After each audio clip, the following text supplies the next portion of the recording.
अस्सलाम वालेकुम बतूल खाला। खाला क्या हुआ, क्या लाई आप? बुलाया था ना मैंने तुम्हें, नहीं आई ना तुम। बस मैं तुमसे नहीं बोलती, हटो। दरअसल मैं तो चाह रही थी कि आप खुद आए। हाँ बतूल खाला नाराज मत होना, मुझे बिल्कुल भी नहीं अच्छा लगता जब आप नाराज होती हैं मुझसे। भाई मैमुना, तुम्हारी बेटी बहुत नखरे वाली है। अरे 10 दफा बुलाओ तो 1000 दफा नखरे करके एक दफे आती है। मैंने शाहीन से कहा था कि खरत से कह दो मैं हलीम पका रही हूँ, आ जाए। अब ऐसे चटपटे खाने हम तो नहीं खा सकते ना, बच्चियों को ही शौक होता है मसालेदार खाने खाने का। बतूल खाला, मैं तो चाहती थी आप खुद मेरे पास आए, यूं ही देखना चाहती थी आप मुझसे कितनी मोहब्बत करती हैं। अकेले अकेले हलीम खाएंगी या मुझे भी खिलाएंगी? देखो, तुम मेरे सामने पैदा हुई और बड़ी हुई हो, मैं तुम्हारे ऊंचे दिमाग को खूब समझती हूँ। बतूल खाला, अच्छा चले मैं बर्तन खाली करके आती हूँ। अरे बतूल आपा, आपको तो पता है इसकी आदतों का। मैंने इसे कहा भी तुम्हारी खाला बुला कर गई हैं, चली जाओ। कहने लगी कोई दावत हो, शादी वलीमा हो तो जाती हुई भी अच्छी लगती।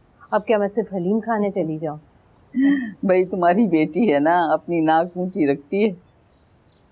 हालांकि मैंने बुलाया था मगर मुझे पता था कि ये नहीं आएगी, इसलिए जैसे ही हलीम तैयार हुआ मैं फौरन इसके लिए लेकर आ गई। अच्छा, कॉपियाँ चेक होगी? पता नहीं बतूल आपा, आजकल तबीयत बहुत सुस्त रहने लगी है। घर के सारे काम काज भी इसी को करने पड़ते हैं। ठीक हो जाएगा सब कुछ इंशाल्लाह। बसीरत भाई मलेशिया चले गए? चले गए, लेकिन इतनी गिल्टी फीलिंग के साथ गया मैं तुम्हें बता नहीं सकती। उनकी बहन का फोन आ गया और उनको ये लगा जैसे उन्होंने अपनी बहन को कोई वक्त नहीं दिया हुआ ना।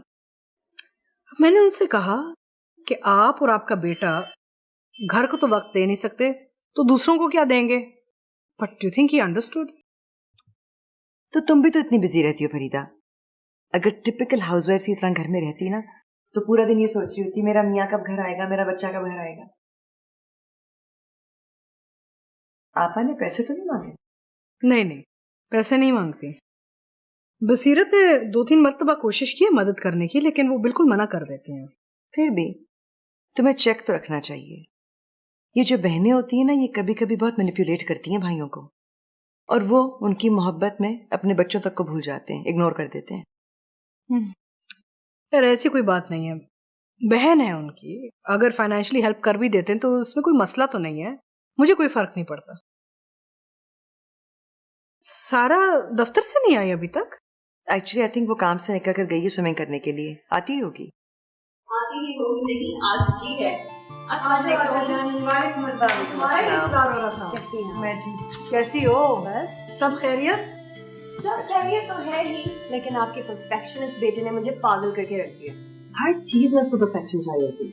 ओहो, अगर अभी नहीं संभाल पा रही तुम उससे तो शादी के बाद कैसे संभालोगी?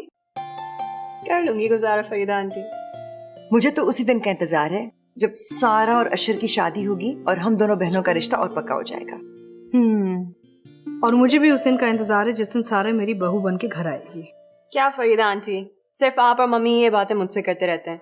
आपके वो बेटे मिस्टर अशर और मेरे बेस्ट फ्रेंड, वो तो कुछ बोलते ही नहीं है।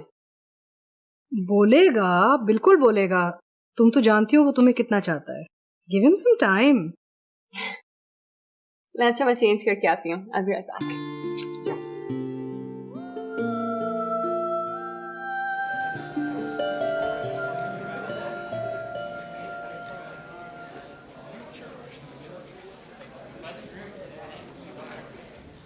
तोबा तोबा, आजकल के बच्चे चीख चीख कर गला खुश्क हो गया, ऊपर से लगातार पीरियड्स। शुक्र है कि ये पीरियड तो फ्री है। ओह, अरे क्या हुआ मैमुना, तबीयत सही नहीं है क्या? नहीं बानो आपा, मेरी तबीयत ठीक नहीं है, आज फिर बहुत दर्द हो रहा है। तुमने अल्ट्रासाउंड नहीं कराया ना? डॉक्टर कब से कह रहा है? इतनी लापरवाही अच्छी नहीं होती है। 1.5 महीने से तुम ये सर का दर्द बता रही हो, हद है लापरवाही की। आज छुट्टी के बाद मैं तुम्हें अल्ट्रासाउंड कराने ले जा रही हूँ, समझ गई ना?